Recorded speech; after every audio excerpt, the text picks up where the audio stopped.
विदेशी फंडिंग लेकर चुनाव लड़ने के आरोपों में पहले ही मुश्किलों में घिरे जयराम महतो की परेशानियां और बढ़ने वाली है। इस बार मामला सीधे तौर पर उनसे तो नहीं जुड़ा है, लेकिन जुड़ा जरूर है। शर्मनाक बात यह है कि जिस युवा नेता ने झारखंड में बदलाव के लिए राजनीति में आने की बात कही, जो युवा विधायक अपने हर तीसरे वीडियो में अपनी सादगी, सरलता और जन नेता होने का परिचय देता हुआ दिखता है, जो युवा विधायक विधानसभा के निर्वाचित सदस्यों को मिलने वाले टीए, डीए और आवास को जनहित में छोड़ने की बात करता है, जो विधायक यह सलाह देता है कि विधायकों को जनहित में पैसा बचाने के लिए पब्लिक ट्रांसपोर्ट से सफर करना चाहिए, उसी विधायक के करीबी लोग एक ट्रक वाले से 90,000 रुपए की रंगदारी लेने की मामले में नामजद हैं। जी, डुमरी के नवनिर्वाचित विधायक और जेल केम सुप्रीमो जयराम महतो के दो समर्थक विनोद महतो और जितेंद्र महतो के खिलाफ निमिया घाट थाने में कोलकाता के एक मछली व्यवसायी से 90,000 रुपए रंगदारी लेने का आरोप लगाते हुए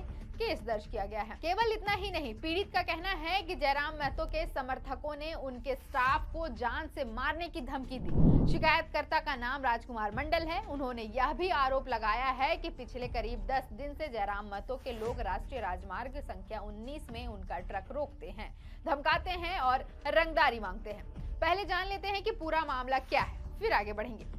मामला बीते सोमवार का है। डुमरी विधानसभा अंतर्गत निमिया घाट पुलिस स्टेशन में बालू टुंडा निवासी राजकुमार मंडल द्वारा दर्ज कराई गई शिकायत के मुताबिक बीते सोमवार को देर रात राष्ट्रीय राजमार्ग संख्या 19 में विनोद महतो और जितेंद्र महतो नाम के दो युवकों की अगुवाई में कुछ अन्य लोगों ने उनका ट्रक रोक लिया, रंगदारी मांगा, जान से मारने की धमकी दी, चालक और सहायक स्टाफ के साथ मारपीट भी की। राजकुमार मंडल ने आगे आरोप लगाया है कि विनोद महतो ने जितेंद्र प्रसाद महतो के मोबाइल नंबर पर 90,000 रुपए ऑनलाइन ट्रांसफर कराया। राजकुमार मंडल ने बताया कि उनका मछली लदर ट्रक कोलकाता से बिहार जा रहा था, तभी उनके साथ यह वारदात हुई। शिकायतकर्ता का दावा है कि विनोद महतो और जितेंद्र महतो अक्सर हाईवे पर उनका ट्रक रोकते हैं, चालक को धमकाते हैं और रंगदारी की मांग करते हैं। 16 दिसंबर की रात को भी 90,000 रुपए ऑनलाइन ट्रांसफर करवाने के बाद ही उन्हें छोड़ा गया। राजकुमार मंडल ने निमिया घाट थाना प्रभारी को ऑनलाइन ट्रांजैक्शन का डिजिटल स्लिप भी सबूत के तौर पर सौंपा है। कुछ मीडिया रिपोर्ट्स के मुताबिक जेल कैंप के प्रखंड अध्यक्ष अमित महतो ने स्वीकार किया है कि विनोद महतो और जितेंद्र महतो उनके कार्यकर्ता हैं।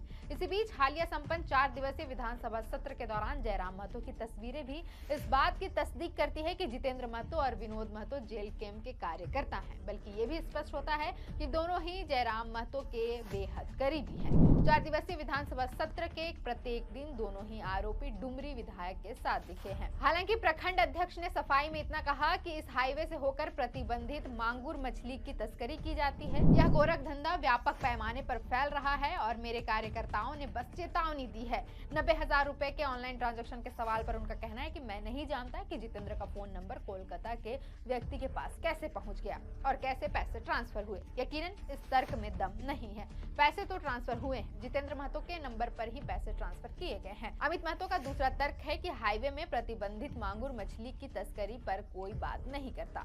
सब कार्यकर्ता पर एफआईआर की चर्चा करते हैं, लेकिन बड़ा सवाल यही है कि यदि इस हाईवे पर प्रतिबंधित मांगुर मछली की तस्करी की जाती है तो इसे रोकने का अधिकार किसको है? एसआई रैंक पर कोई अफसर या ट्रैफिक पुलिस ही इसे रोक सकती है, पूछताछ कर सकती है। यदि जेल के कार्यकर्ताओं को इस बात की जानकारी थी तो वे मांगुर मछली की तस्करी रोकना चाहते थे तो उनको पुलिस को सूचना देनी चाहिए थी, ना कि खुद ही हाईवे पर अदालत लगा लेना चाहिए था, जहां उन्होंने पहले तो गाड़ी रोककर एक्शन लिया और फिर सजा के तौर पर 90,000 रुपए भी वसूल लिए। हालांकि कई लोगों का मानना है कि यदि वह जयराम महतो के कार्यकर्ता हैं तो हैरानी की बात नहीं है कि उन्होंने खुद को ही पुलिस और जज भी समझ लिया होगा। जिसके नेता का अंदाज न वकील न दलील, फैसला ऑन द स्पॉट वाला होगा, उसके कार्यकर्ता तो फिर यही करेंगे। वह कहते हैं ना, सैया भले कोतवाल तो काहे का डर। जयराम महतो को बड़ी उम्मीदों से जनता ने चुना है। उन्होंने दिग्गज जगन्नाथ महतो की परंपरागत सीट पर जीत हासिल की है, तो जाहिर है कि जिम्मेदारी भी बड़ी है। जयराम महतो बड़ी बड़ी बातें भी करते हैं, पूंजीवाद और कॉर्पोरेट कल्चर को आईना दिखाने का प्रयास करते हैं, गरीबी, शोषण और